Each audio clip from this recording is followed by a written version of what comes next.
I'm going to briefly go over this. I'm going to call myself out here. Hi guys and welcome back to the channel. My name is Alexis Blake. I am a trans woman and I share my life stories and opinions on social media. What a week this has been! I want to do a little bit of a disclaimer before we dive into the video. The things I'm going to talk about today, it's just my opinion. It's just what I've witnessed on social media this week. It's just an opinion. Have a little conversation below. I do always read your comments. So, first things first. Everyone in the world is aware of Elon Musk doing something at the president's inauguration. Let's watch it and then we'll talk about it. Thank you for making it happen. Thank you.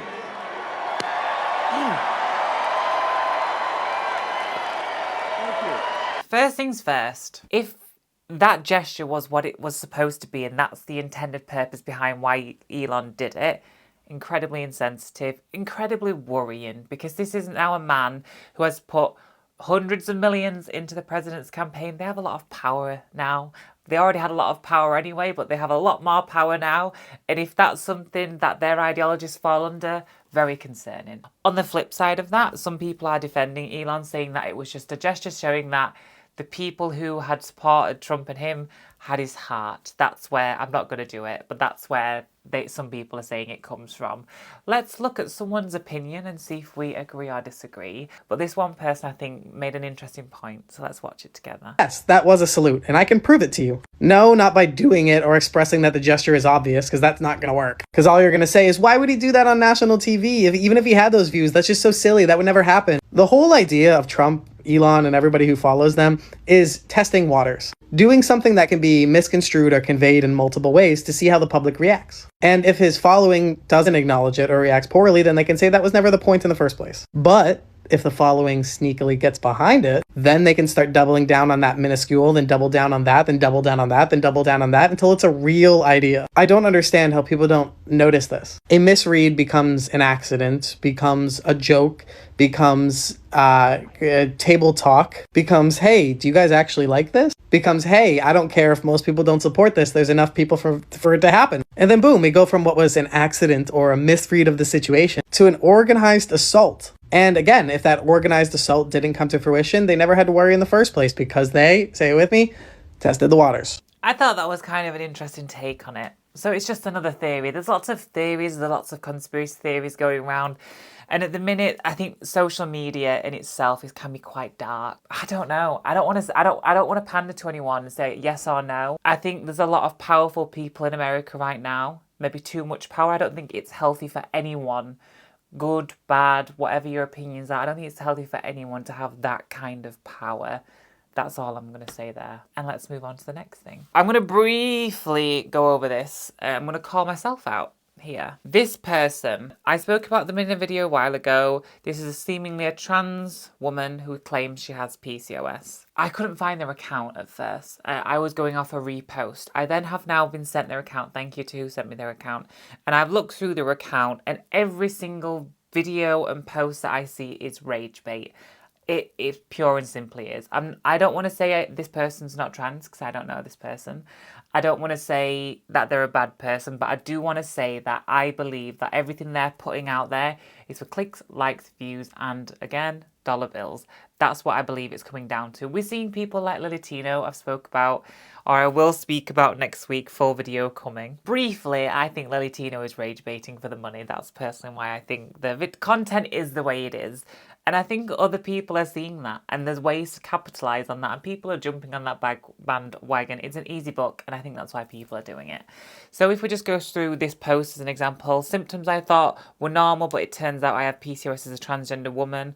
Of course, that's going to get people really riled up, especially women, and especially women who suffer with PCOS. I can't imagine how that is. But of course, that's going to get people going. Waking up tired even after 8 hours of sleep, experiencing brain fog every day, struggling to stay awake in the afternoon, not knowing when my next period will start, always feeling anxious on edge. If there was just one more picture that said, as a trans woman, I'm always going to use a female bathroom and I don't care what people say, we'd have the full picture of the anti-transness, the rage-baited viralness just in that one post. That's what's sort of made me come to my conclusion. I'm more certain on this.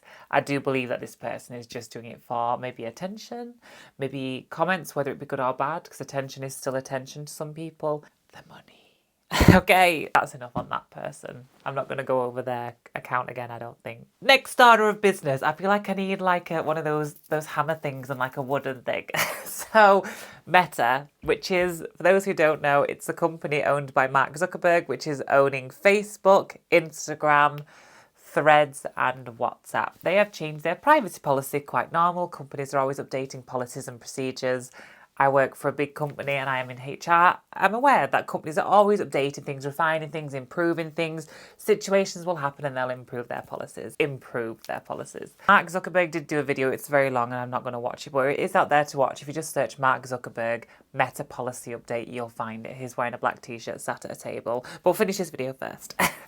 Please. The changes aren't in favour of minorities. That's where I'm going to start. I have read a lot of the policy changes, so I kind of have formed an opinion myself. The main point I've seen that Mark Zuckerberg has spoken about is that they're getting rid of fact-checking, which is an algorithm just to automatically remove and delete people's accounts who are hate speech.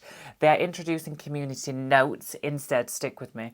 They're introducing community notes instead, which is basically when we see something wrong, we report it, and then those platforms will then act on what they see, if it's violating their rules and policies or not violating their rules and policies. In itself, that kind of think, okay, the justification for this is that apparently this old fact-checking system that they had, the algorithm, it used to take down people's accounts incorrectly. There was too many mistakes, in the words of Mark Zuckerberg, and that's why they've got rid of that. So I thought, okay, fair enough. Let's read a bit more.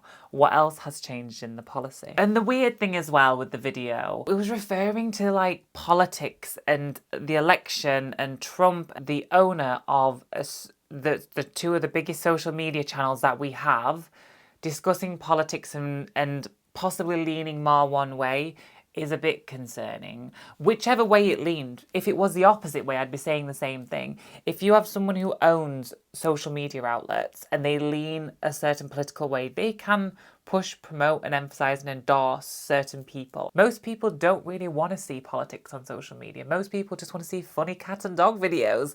But if you've got someone at the top who has ideologies, it's going to sprinkle down through into the apps. That's all I would say on that. Let me know if you disagree, but let's go into some of the policy changes. Meta now states, people sometimes use sex or gender exclusive language when discussing access to space, often limited to by sex or gender, such as access to bathrooms. We all know where this is going. Specific schools, specific military, law enforcement or teaching roles, and health or support groups. Other times they call for exclusion or use insulting language in the context of discussing political or religious topics. This is saying what can happen now, by the way. This can happen on those apps now. It's allowed. Such as when discussing transgender rights, immigration, or homosexuality. Our policies are designed to allow room for these types of speech. Okay, you know me. You know I'm all about having open conversations. I don't agree with censorship, and I think we should always have conversations, especially when it comes to important social issues. But there is a difference between an important social conversation and hate speech on an individual group of people. And I do personally believe that these changes to the policy isn't going to be an open conversation, because when you have people who are bigots, whatever group they dislike, not just transgender people, not just black people, not just Latino people, not just gay people or lesbian, any minority group that faces prejudice. If you have someone that doesn't like them, they're not going to think, I'll try and be level-headed and I'll just put my point across. It's not going to be like that. It's going to be a dark place. That's all I'm going to say. I don't personally use Facebook. I got rid of my account ages ago. Too much old boy pictures of me and everything like that, so that's disappeared now. But I do have Instagram and it's a little bit concerning. We'll see as the policies roll out how my comments start to come in, because previously I do believe social media is generally quite good at filtering out the hatred. I do get the odd thing, well, quite a bit, but it's not too bad at filtering out. I'm going to be interested to see, and I will talk about it in the future, if these policies have negatively impacted how people view. With me, for hate comments, it goes over my head. I really don't care. I'm very happy and content in who I am. It's taken me a long time to get there though, but I like who I am, and if someone else doesn't like that, then that's an issue that they have, not me. Anyway, God, very self-righteous, I apologise. Let's read some more, because there's more. Allowances for economic exclusion of women and transgender people. In its economic exclusion clause, Meta now states, we do allow content arguing for gender-based limitations of military. So people can say that person shouldn't be in the military, not just trans people, by the way. I just want to reiterate that. I don't want anyone to think I'm just sort of being like trans rights, like... This is more than just trans people. This is a much wider thing. They also allow the same content based on sexual orientation when the content is based on religious beliefs. We do allow allegations of mental illness or abnormality when based on gender or sexual orientation, given political and religious discourse about transgenderism and homosexuality, and common non-serious usage of the words like weird. So you can go on anyone's video now and just comment weird. That's absolutely fine. It's not constructive, it's not a conversation, it's just hatred. Removal of prohibition against statements for denying existence. So blank isn't real. That way of life, that group of people isn't real. That's now accepted. It goes on and on and on and on. Mark Zuckerberg has defended this, saying that it's to do with political discourse, what's going on in the media at the moment, and just allowing people to have more freedom of speech, which I understand. I understand freedom of speech, and I understand that we should be able to discuss things as a society.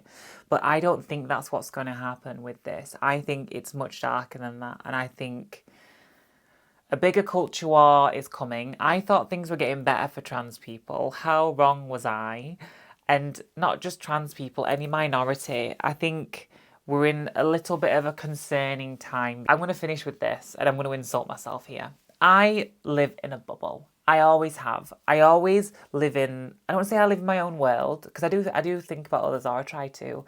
But like when it comes to like hatred coming at me, or bullying, or negative comments, or bad things happening around me, I sort of like go into like a little shell to protect myself, which is good and it's also bad. I was very naive when I was younger and people took advantage of that, but it also protected me from a lot of pain. But I think for me, someone who is quite happy, and I'll try in the positive and I'll look at both sides of the argument, to see that this sort of brewing negative culture war getting bigger and bigger, it's something that I really cannot ignore, and I'm acknowledging myself now, which is worrying. What are your thoughts? Let me know in the comments below. I'd be interested. I might be wrong on some of the things. You might disagree, you might agree. I don't know. It's just me having a little open conversation here with you, and I hope you enjoy. If you did enjoy, please don't forget to like and subscribe and hit that notification bell. I post 1 to 2 videos every single week of me talking about things such as this. Normally a little bit happier, a little bit lighter. I give my opinions. And also me and my partner Liam, my fiance Liam, I should say, sorry. We do a podcast called The Blake Debate as well, every week or every 2 weeks, which is also available on Spotify and all. But anyway, I'm going to stop chatting away now. Thank you so much for watching. I really do appreciate it, and I will see you guys in the next video. Bye.